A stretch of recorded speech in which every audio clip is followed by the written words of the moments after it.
Pimpinan Pusat Gerakan Pemuda Ansor menyesalkan pernyataan kuasa hukum Ahok terhadap kesaksian Ketua Umum Majelis Ulama Indonesia, Kiai Haji Ma'ruf Amin. Kesaksian Kiai Haji Ma'ruf Amin sudah sesuai dengan kapasitasnya sebagai ahli agama. Dan berikut pernyataan Pimpinan Pusat Gerakan Pemuda Ansor.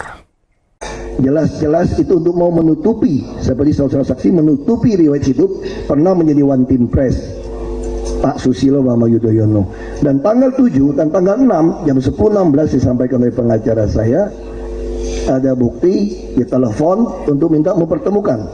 Artinya saudara saksi sudah tidak pantas menjadi saksi karena sudah tidak objektif lagi.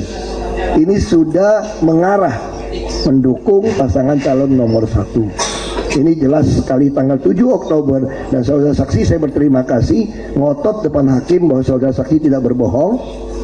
Nah, ini meralat ini banyak pernyataan tidak berbohong. Kami akan proses secara hukum saudara saksi untuk bisa membuktikan bahwa kami mempunyai data yang sangat lengkap. Termasuk tadi dianggap quorum, saya keberatan. Tidak bisa quorum dalam pengadilan organisasi seorangnya cukup. Kita semua ngerti apa paripurna, apa arti quorum, tidak bisa diwakilkan. Saya ada anggaran dasar, ada semua petunjuk. Dan saya kenapa agak keberatan? Karena hampir semua saksi pelapor saya selalu mengatakan jumlah orangnya tidak quorum, dianggap quorum mewakili. Semua kumpul WA grup rapatnya sama. Ini namanya mempermainkan hak orang. Kalau dalam agama menjolimi hak saya. Dan percayalah sebagai penutup, yang kalau Anda menjolimi saya, yang Anda lawan adalah Tuhan yang Maha Kuasa, Maha Esa. Dan saya akan buktikan satu persatu dipermalukan nanti. Terima kasih. Saya mau nyatakan pada saudara saksi, saya sebagai warga negara Indonesia berhak menjadi apa saja di negeri ini dijamin oleh konstitusi dan ideologi Pancasila. Dan ini bukan negara berdasarkan syariah agama tertentu. Saya keberatan untuk saudara saksi. Dan saya juga keberatan saudara saksi menunjuk Rizik Syihab menjadi saksi ahli. Jelas-jelas saudara Rizik Syihab telah memasang gubernur tandingan dan demo habis-habisan ketika saya mau dipastikan menjadi gubernur pengganti Pak Joko Widodo. Saya juga keberatan, tapi itu hak saudara saksi. Setelah dibuktikan akhirnya meralat tanggal 7 Oktober ketemu pasangan calon nomor 1. Jelas-jelas itu untuk mau menutupi, seperti saudara saksi menutupi riwayat hidup pernah menjadi one team press. Ya, pemirsa, pembatasan Jalan Fatmawati untuk pembuatan MRT akan menimbulkan kemacetan yang panjang. Lalu apakah ada kerugian bagi para transportasi umum? Untuk mengetahuinya, kini kita sudah terhubung dengan Ketua Organa DKI Jakarta, ada Bang Safran Sindungan di sana. Selamat pagi, Bang. Selamat pagi. Ya, di sini ada Reza, Ivo, dan juga Pak Sigit Wijatmoko selaku Wakil Kadisub DKI Jakarta. Bang, 6 bulan Fatmawati ditutup, dampak dari transportasi umum seperti angkutan dan juga Kopaja seperti apa, Bang? Sudah ada informasikah kepada para sopir transportasi umum? Ya, jadi begini, ya sejak pembangunan MRT, khususnya di sektor angkutan umum ya, beberapa rute yang melewati jalan Fatmawati, itu tadinya, yang tadinya misalnya satu hari gitu kita bisa 5-6 rit, sekarang sih rata-rata antara 2-3 rit. Satu rit itu kan PP ya. Ya. Mana perjalanan yang itu Metro Mini deh yang lewat itu ya. Nah, itu kan sekarang satu rit itu dia bisa 5-6 jam karena kemacetan. Dampak daripada itu pasti penghasilan pengemudi akan berkurang. Kemudian juga pemakaian bahan bakar karena tingkat kemacetan tinggi, otomatis kan lebih boros. Ya. Tapi itu kan konsekuensi yang mesti kita hadapi terhadap pembangunan MRT ya. Dan mau tidak mau ya kita mesti jalan juga. Jadi, ya. Halo. Pasti ada pengurangan armada ya, Bang, karena di sini menurut Pak Sigit sebenarnya untuk transportasi umum tidak ada pembatasan, tidak ada. Masih diperbolehkan artinya untuk melewati jalur ini? Iya, jadi karena misalnya dari 3 jalur 4 jalur menjadi 1 jalur, ya itu otomatis tingkat kepadatan kendaraan kan luar biasa tingkat kemacetan juga luar biasa ya. Itu membawa dampak buat khususnya pengusaha angkutan umum. Itu yang tadinya satu hari mereka bisa 5 sampai 6 rit, sekarang ini 2 sampai 3 rit maksimal. Oke. 2 sampai 3 rit maksimal, Bang. Apakah hal ini juga sudah dikoordinasikan, sudah ada pembicaraan baik Organda maupun dari Dinas Perhubungan, Bang? Kalau dulu memang sudah disosialisasikan, hanya saja gini.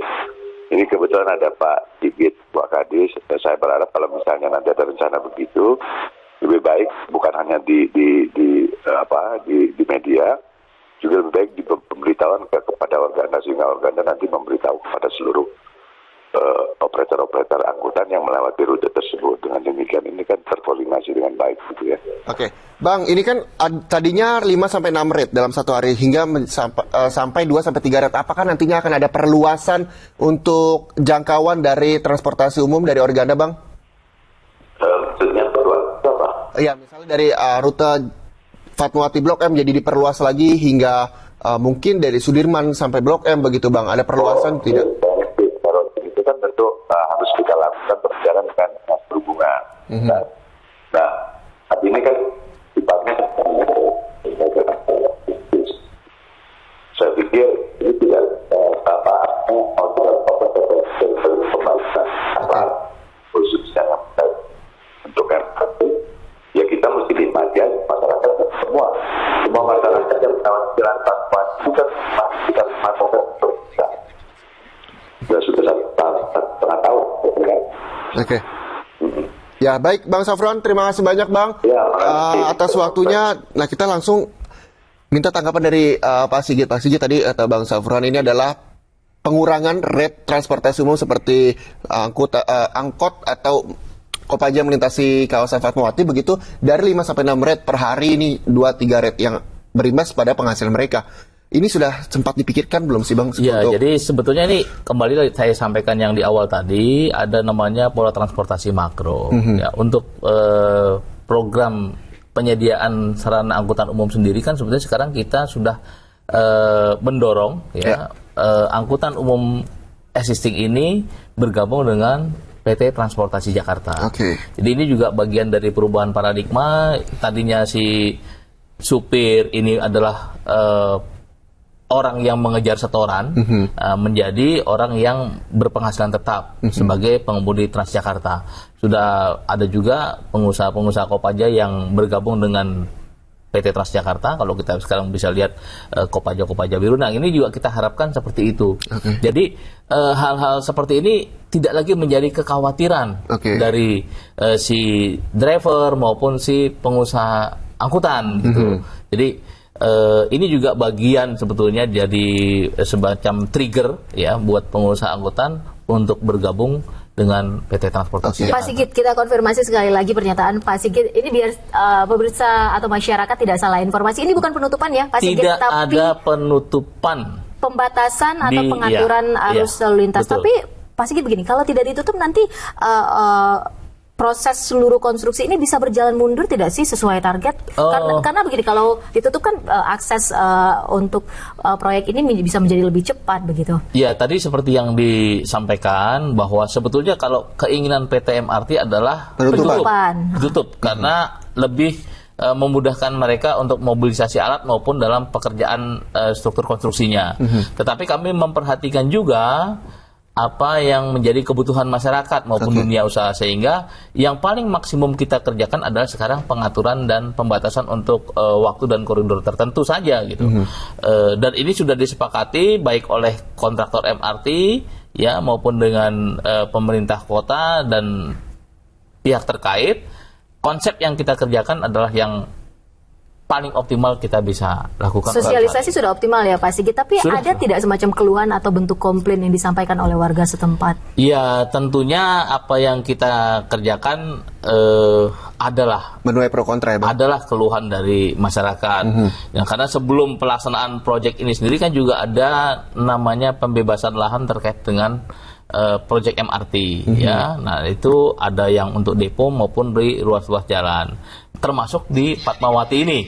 Ya, itu kemarin ada keluhan terkait dengan harga uang ganti ruginya gitu. Berarti mereka para pelaku usaha mendapatkan uang ganti rugi begitu? Iya, Okay. Seluas bidang tanah yang dibebaskan tentunya, gitu kan. Nah, tapi sejauh ini semuanya sudah diselesaikan. Sudah clear semua, sehingga proyek ini bisa. Kompensasi sudah menuai kata sepakat ya? Sudah. Pak Sigit. Nanti kita berarti kita sama-sama sepakat ya Pak untuk jeda iklan dulu. Nanti kita akan sambung lagi. Ini pembicara apalagi tadi Bang Safran dari Ketua Organda DKI Jakarta juga sempat menyinggung masalah sosialisasi kepada Organda. Kabarnya di sub jangan hanya ke media saja, kok Organda juga perlu ada sosialisasi. Nah, kira-kira seperti apa sosialisasinya? Usai jeda kami akan membahasnya untuk Anda. Tetaplah bersama kami. Pemirsa, sidang ke-8 perkara penodaan agama oleh Ahok yang menghadirkan saksi Ketua Umum MUI Kiai Haji Ma'ruf Amin Selasa kemarin memunculkan kasus baru. Yaitu dugaan penyerapan pembicaraan telepon SBY dan Kiai Haji Ma'ruf Amin. Pasca Presiden RI ke-6 Susilo Bambang Yudhoyono melakukan konversi terkait penyadapan terhadap dirinya, Menko Kemaritiman Luhut Binsar Panjaitan dan sejumlah aparat penegak hukum mendatangi rumah Kiai Haji Ma'ruf Amin.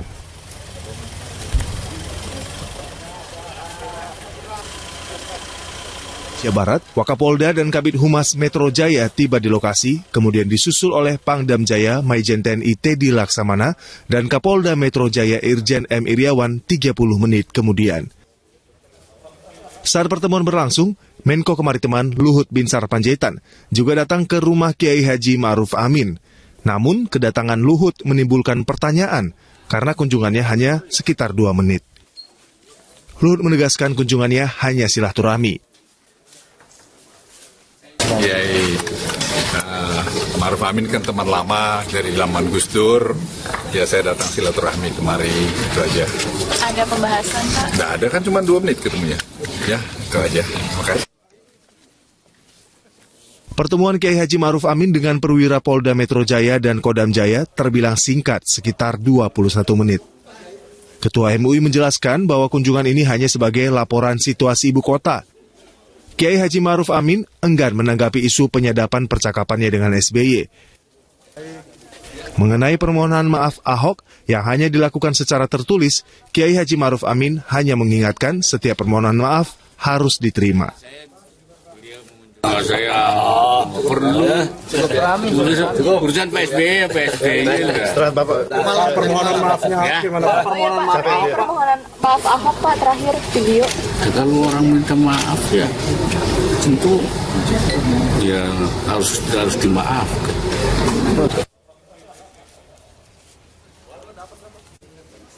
Berbeda cerita, Kapolda Metro Jaya mengatakan pertemuannya dengan Kiai Haji Ma'ruf Amin hanya membicarakan terkait banyaknya investor yang ingin berinvestasi di Jakarta. Udah silaturahmi aja, tadi Pak Kiai nyampaikan. Nggak ada pembahasan spesifik? Nggak ada, kami barusan tadi bicara di investor. Sampaikan bahwa banyak investor yang masuk melakukan investasinya. Saya dengan informasi berarti tertarik sekali para investor untuk melakukan investasinya di Jakarta. Kunjungan para petinggi aparat penegak hukum ini terkesan tiba-tiba pasca Presiden ke-6 Susilo Bambang Yudhoyono melakukan konferensi pers terkait penyadapan pembicaraannya dengan Ketua MUI Kiai Haji Ma'ruf Amin. Dari Jakarta, Vendra Kurniawan memberitakan. Biasa saya ketemu beliau. Tadi malam, Menko Kemaritiman Luhut Binsar Panjaitan bersama Kapolda Metro Jaya Irjen Pol M. Iriawan dan Pangdam Jaya Maijen Teddy Laksamana mendatangi rumah Kiai Haji Ma'ruf Amin di kawasan Koja, Jakarta Utara. Meski tidak mengikuti isi pertemuan, diduga kuat pertemuan ini terkait dengan kesaksian Kiai Haji Ma'ruf Amin di sidang Ahok.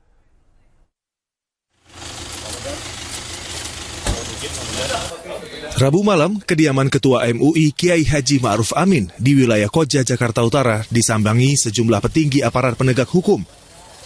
Sekitar jam 20.30 waktu Indonesia Barat, Wakapolda dan Kabid Humas Metro Jaya tiba di lokasi, kemudian disusul oleh Pangdam Jaya Maijen TNI Teddy Laksamana dan Kapolda Metro Jaya Irjen M. Iriawan 30 menit kemudian.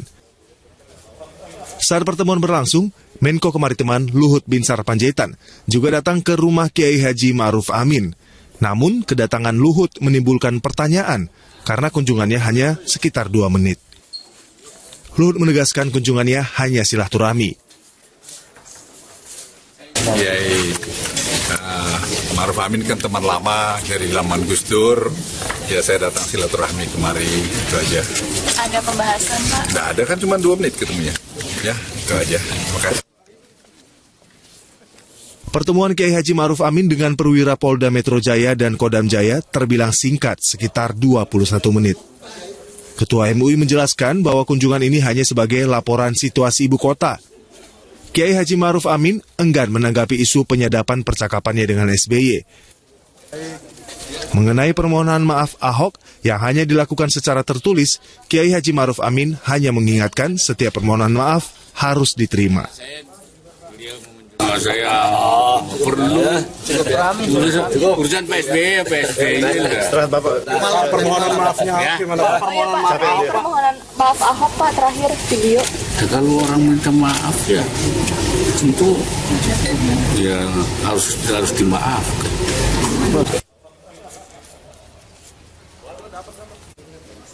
Berbeda cerita, Kapolda Metro Jaya mengatakan pertemuannya dengan Kiai Haji Ma'ruf Amin hanya membicarakan terkait banyaknya investor yang ingin berinvestasi di Jakarta.